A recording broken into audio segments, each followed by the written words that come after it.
The Brandon Peters Show may contain explicit language and detailed plot points. For more information on the show, stay tuned to the end of the episode.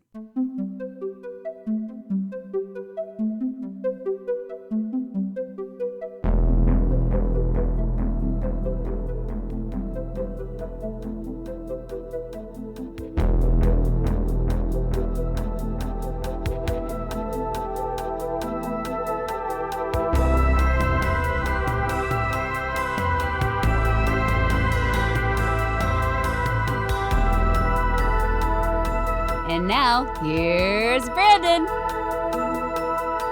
Welcome to Old Space Show. I am Brandon, and riding shotgun is Tony Sean. Happy to be back for another ride. Another ride of this series of Old Space Show, which follows the exploits of a man and his car, the first season of Knight Rider. Today, we're here to discuss the 9th episode, Trust Don't Rust. Here, moving right along here. This is a pretty unique one too, by all measures of the. I feel like it came sooner than I expected. It did. You're right. Jumping the shark a little bit, maybe. I don't know. Maybe they felt like after 8 episodes of doing the same general thing of car crashes and car chases and things, they needed to kind of switch it up a little bit. Maybe, I don't know. But maybe it was in the pitch. Maybe it was in the pitch. Like, well, who's the bad? Very possible. Who's the recurring bad guy? Who's I don't know. It's very possible. Very possible. But this was a fun one. Let's synopsis wise here. 2 small-time crooks steal and activate Kit's sociopathic predecessor, Car, and it goes on a rampage. All right, this was directed by Paul Stanley, written by Glenn Larson and Steven D'Souza, starring David Hasselhoff, Edward Mulhare, Patricia McPherson, William Daniels, William Sanderson, who had Knight Rider, this episode, Knight Rider and Blade Runner in the same year. Michael McRae, John Brandon, and Peter Cullen as the voice of Car. Like, it's so, like, the second he starts talking, you're like, Optimus Prime, like, there's no question. Like, you didn't even try to change the voice, like, which is great for me. I think it's wonderful. It's weird to watch Optimus do evil things. You're like, no, Car, no. Yes, you're on the wrong side. You're not a Decepticon. What are we doing here? You are the voice of my ultimate childhood hero. What are you doing? I cried for you when you died in the movie, and you're doing this to people. But so this one, we right away we have our arch nemesis Car. Also, listeners, if you notice it, my voice is sounding weird. I've been under the weather for like 5 or 6 days. I'm better-ish today, but I'm noticing in my end, I'm like, I sound a little off. So as we're recording this block of episodes, my voice will be as you can hear it. So there we are. We have Car. He's found in the Knight Museum of Technology. What interesting. A very random addition. Like, this is obviously like the wing of the Knight Foundation that was never used, and it's Car is sitting in, which is so funny because Car, I mean, he's still, I understand like the electrical components of his computer and stuff, but like he's still a combustible gas machine. Like, he's sitting in warehouse 13, I think they said, and there's a big sign that says don't turn on this electricity, and like, of course that's not going to stop anybody. Let's not cut the power. Let's just put a big sign and hope for the best. So of course the 2 big crooks flip the electricity, and that magically lets Car come to life, even though he has a gas powered engine and could have rolled out of there at any time he wanted. But whatever. It's part of the magic of Hollywood. So what are you gonna do? Fiction. That's right. We get a funny Kit gag opening this episode of him talking to Michael about his whoring around. He's like, Michael, why do you need to socialize with so many women? Shouldn't one be sufficient? Oh, Kit. No, Kit. You're so naive. You're so cute. Kit. What you should know.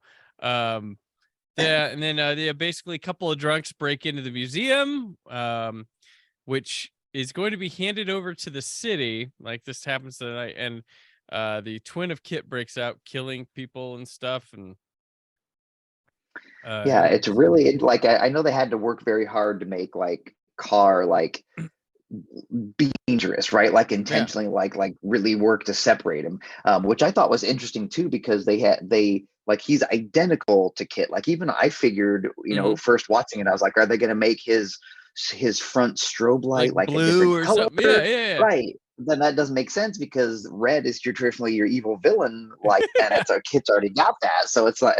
It could be like Star Wars, where like red is the good guys' laser pew pews, and Yep. then green is the bad guys or something. But yeah, they gave him a slightly different tone when his little strobe Right. would go back and forth. But yeah, they have that pseudo menacing opening shot where the two drunks wander into warehouse 13, and and car turns on for the first time and it's coming at him. I got that Cylon vibe again. I got that very Glenn Larson Cylon, like menacing Yes. kind of thing there for a minute, but then Carr really turns into, I don't know, he takes a weird turn. He becomes very trusting of these two crooks very quickly. He's like, whatever you guys want is fine. I trust you completely. And I'm like, why though?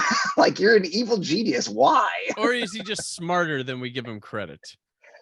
Maybe. I know. Yeah. He's like, I'm at your disposal. Well, because he's sort of.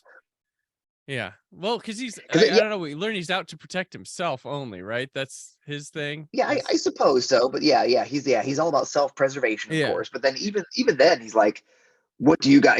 There are times when he says things that are like very intelligent, and obviously he's very like a very advanced machine. And there's times when it's like the goofiest stuff. Like, he's like, what do you want to go get some grub? What do you need for sustenance? And I'm like, what? Like, what humans need. Like, I wrote that make line. any sense. He's like angry, like, and spiteful. Like, he's like, you wish to eat, you wish to drink, you wish to reproduce. Which one first?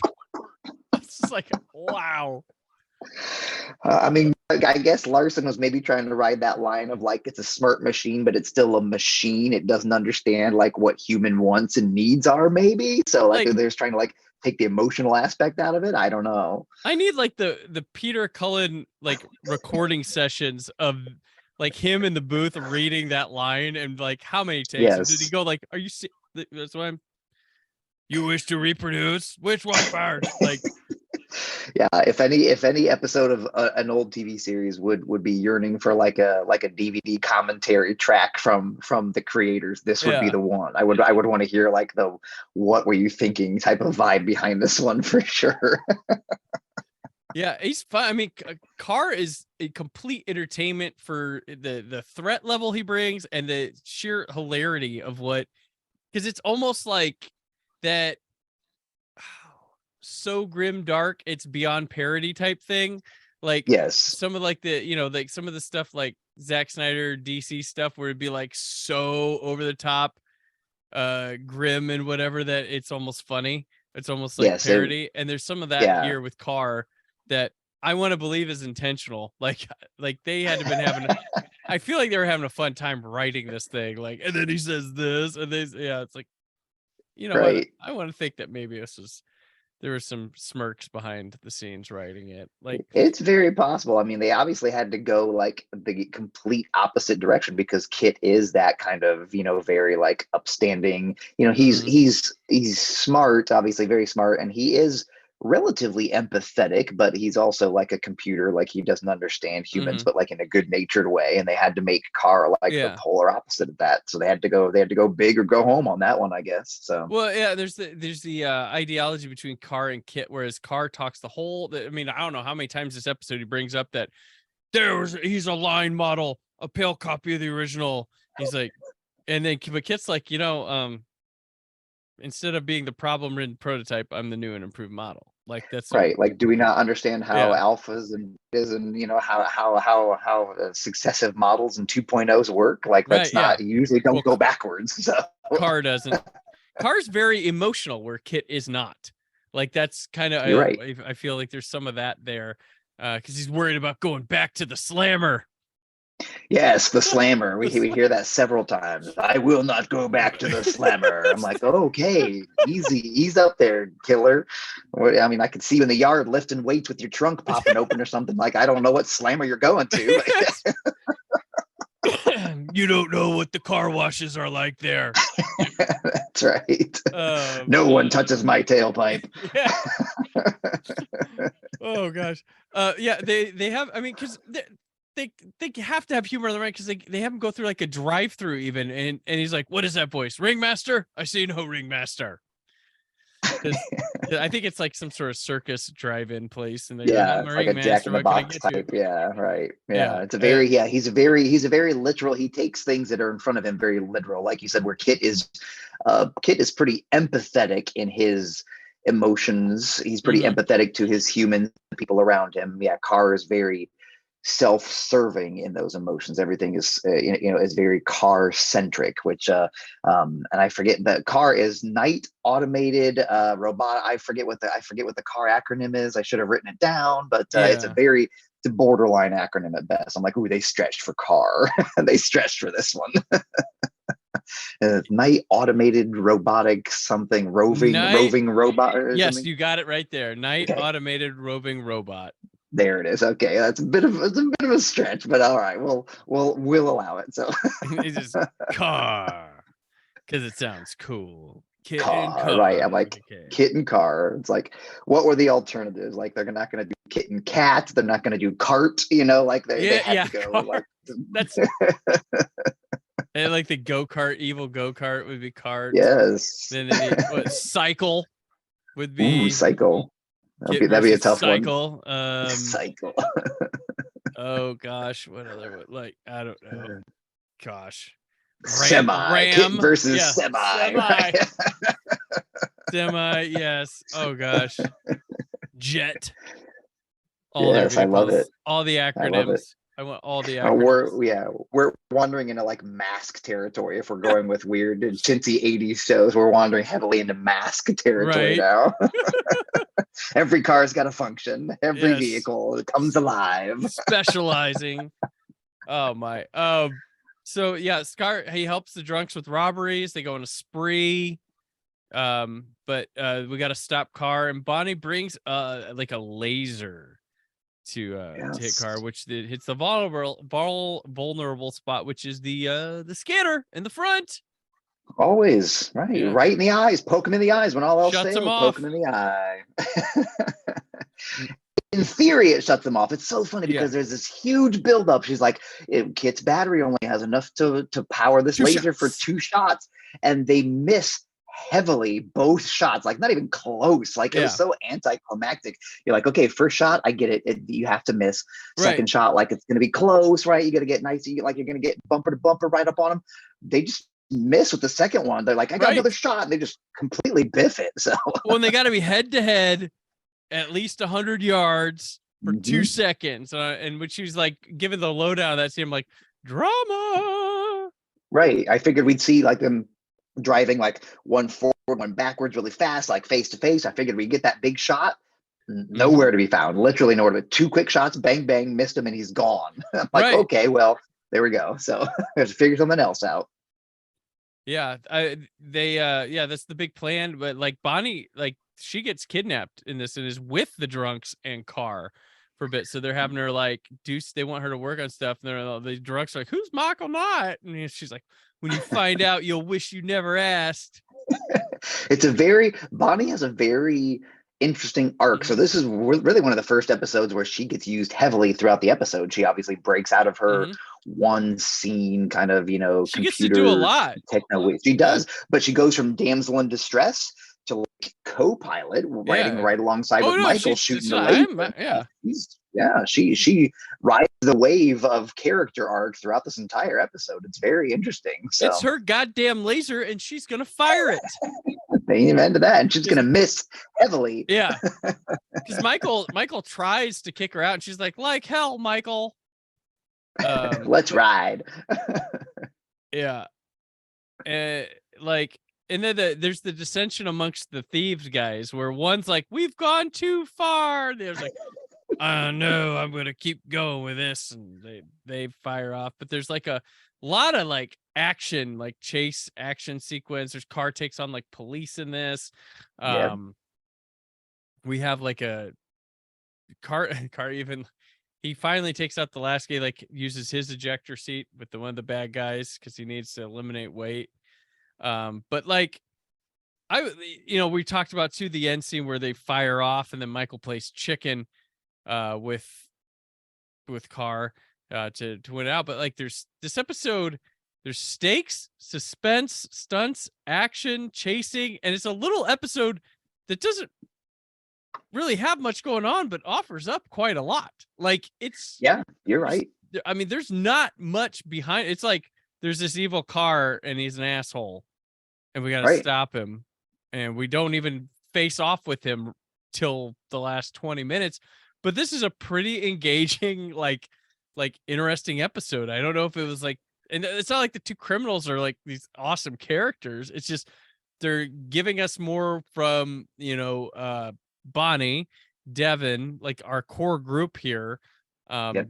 And this funny car that's like Kit, making me laugh, and watching some car versus Kit action. Like, it's Yeah. insane. It's crazy.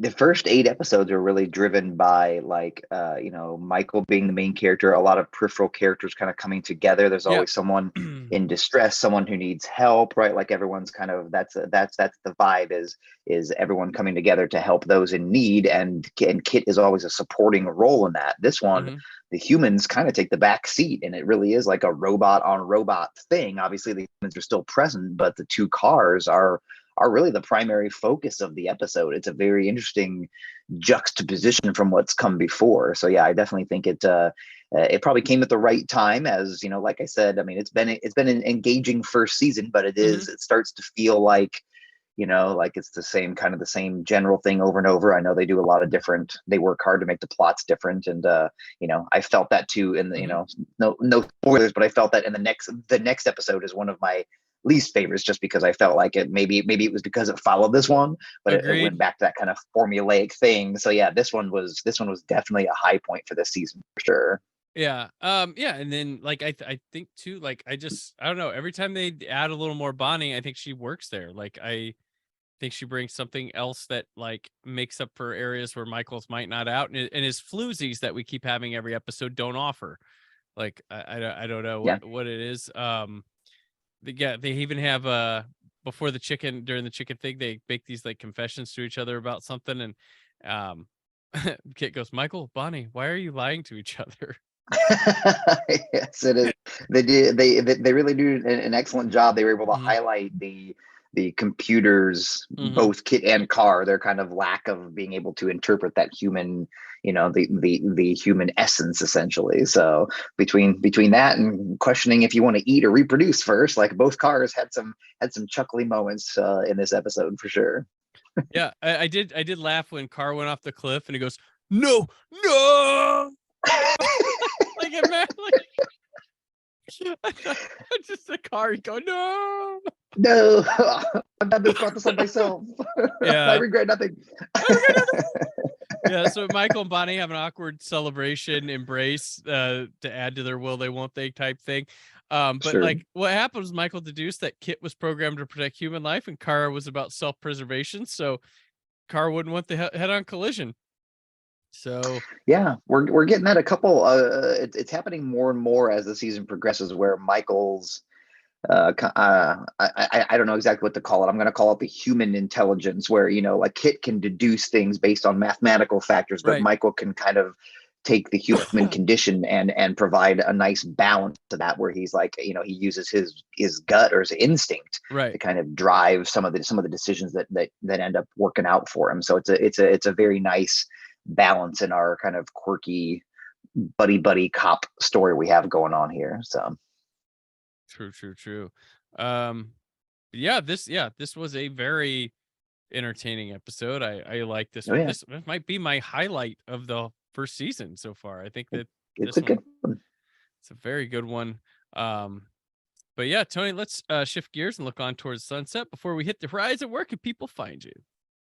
Yeah, so you can come hang out with me on your standard socials, your Instagram, your Facebooks, your Twitters, things like that. You can find me at Tony Schaab. And of course, you can always come hang out with me at sciencefiction.com, where I am the senior editor, and we write all the time about movies and news and reviews and all the things under the pop culture sun. All right. Hashtag trust don't rust. Just gonna keep the title there. And I'm on Twitter and Instagram at Brand4Kiwi. Steve work on whysoblue.com. I am in like reruns mode, so enjoy the commentary track for, what was it? Alien Resurrection from back in November. Now with Aaron and Abe on Monday, but come back here all new. This is new. Wednesday with another Knight Rider adventure, but from Old Space. Brandon and Tony, not so lone crusaders in a dangerous world. The world of Old Space Show.